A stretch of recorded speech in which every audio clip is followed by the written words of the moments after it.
Ini pernah direncanakan oleh suami istri di masa lalu, dituliskan di dalam kitab yang sangat populer.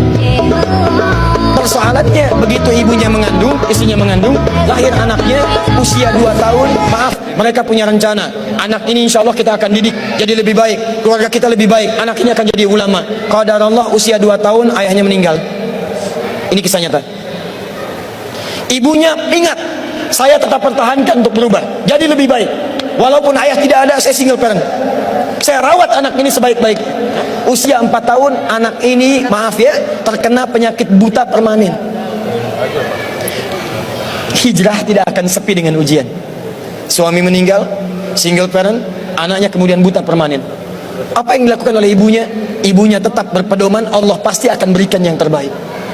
Anak ini kemudian terus didoakan, bangkit di malam hari, perbanyak kemudian tingkatkan ibadah. Ingat ya rumus ini, orang tua yang rajin ibadah maka boleh jadi kebaikannya akan diturunkan pada anaknya.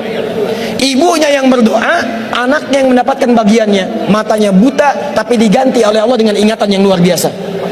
Kalau Anda bacakan satu kalimat, satu baris ini, satu lembar buku dibacakan oleh Anda satu halaman, maka seketika dia akan ingat seketika tanpa diulang, dengan titik, dengan komanya. Anak ini kemudian dibawa ke sekolah Al-Quran, dimasukkan talaki ke syekh di sana. Syekh di situ kemudian membacakan pada saat itu surat Qaf, surah ke-50. Qaf dibacakan sampai akhir ayatnya. Anak ini anak yang paling kecil teman-teman, mata buta, nggak bisa ngelihat. Teman-temannya berada di atasnya usianya, ada yang 6 tahun, 7 tahun, dia 4 tahun. Begitu selesai membacakan, kata syekhnya, lihat kalimatnya, man hafidha ala zahri qalbi, siapa yang hafal apa yang tadi saya bacakan, hafalan di dalam kepalanya, bukan di luar kepala. Hafal di luar kepala masih belum hafal. Kata syekhnya, hafal di dalam kepalanya. Tiba-tiba saat semuanya diam menyimpan tangannya begini, anak yang buta tadi mengangkat tangannya mengatakan, hafidhu ala zahri qalbi, saya sudah hafal. Syekhnya penasaran, kata syekhnya, bagaimana? Diambil anaknya ke depan, diminta baca. Masya Allah, bacaannya bukan hanya hafal, makhrajnya, sifat hurufnya, tajwidnya, semua mirip dengan syekhnya. Kata syekhnya, minal an tadrusul hadis, dari sejak sekarang ananda mesti belajar hadis, karena Quran itu dijamin kemudahannya, hadis yang tidak ada jaminan. Anak ini secara singkat, tinggal 1 menit pulang ke rumahnya, diantar oleh asisten rumah tangga ibu tadi. Begitu nyampe di rumahnya, wajahnya gembira, mengatakan pada ibunya, Ummi, ibu, tadi saya dipuji oleh saya begini, ada kejadian begini, saya seperti ini. Kata anak ini, minal an uridul hadis, ma, sekarang saya pengen belajar hadis. Kata ibunya, ya bunayya iktafi bil Quran, anakku sayang, kamu punya keterbatasan, supaya kamu nggak capek sekarang Quran dulu, baru setelah itu hadis. Kata anaknya, lah, dia percaya pada gurunya, dia percaya pada keyakinannya, dia katakan, ma, saya pengen belajar hadis. Dia tinggalkan ibunya sambil meraba jalan begini ke kamarnya.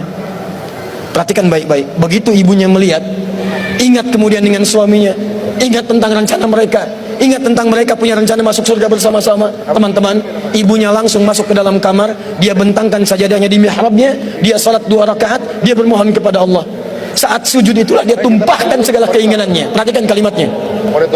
Rahasianya ada di Quran surah ke-17 ayat 110 sampai dengan 111, paling kanan sebelah atas. Ya Allah yal basir, yalladzi ala kulli syai'in qadir, a'id basirat ibni. Saya mau akhiri. Ketika tumpah air matanya, dia katakan, ya Allah yang maha melihat, mohon kembalikan penglihatan anak saya. Yal basir, yalladzi ala kulli syai'in qadir, a'id basirat ibni. Begitu mengatakan kalimat itu, capek ketiduran. Kemudian pada saat itulah anaknya sedang mengulang surat Qaf di kamarnya. Begitu ibunya mengatakan yal basir, anaknya sampai pada ayat ke-22. Laqad kunta fi ghaflatin min hadza fakashafna 'anka ghita'aka wa basaruka al-yawma hadid.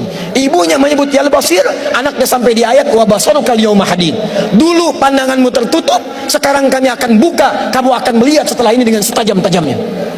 Ayat ini sebetulnya kemuliaan akhirat, tapi diturunkan mendapatkan kemuliaan dunia. Tiba-tiba setelah baca ayat ini, ibunya berdoa, bersamaan kalimatnya, tiba-tiba terbuka pandangannya. anak ini bisa melihat kembali. Saking kagetnya dia lompat, dia kejar ibunya. Ummi laqad ra'ait. Ma, saya bisa lihat lagi. Ma, saya bisa lihat lagi. Ibunya kaget kemudian terbangun. Dia peluk anaknya, dia katakan, "Nah, mungkin kamu melihat bukan dengan hatimu. Kamu melihat bukan dengan matamu. Rubbama ra'aita biqalbik, laisa bi'ainik."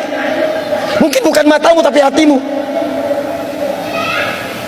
Waktu habis. Kisah belum selesai. Tinggal 1 menit. Boleh 1 menit? Lihat sini. Kata anaknya, "Mah, saya melihat dengan mata saya. Ini mama pakai baju ini. Di sekitar kita ada benda-benda ini." Allahu Akbar. Ibunya kemudian yakin anak itu bisa melihat. Dipeluklah anaknya. Keduanya kemudian menangis. Dan ibunya sejak saat itu yakin bahwa anak ini punya kemuliaan besar di masa depan.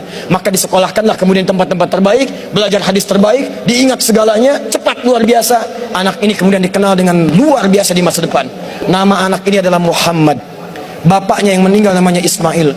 Kakeknya namanya Ibrahim. Kakek buyutnya Al-Mughirah, eyang buyutnya Al-Bardizbah. Tinggal di kecamatan Ju'fah, di Kabupaten Bukhara, Provinsi Khorasan, negara Uzbekistan sekarang. Kelak di kemudian hari, dia dikenal dengan nama daerahnya Bukhara, dengan Al-Bukhari. Itulah kisah Imam Al-Bukhari.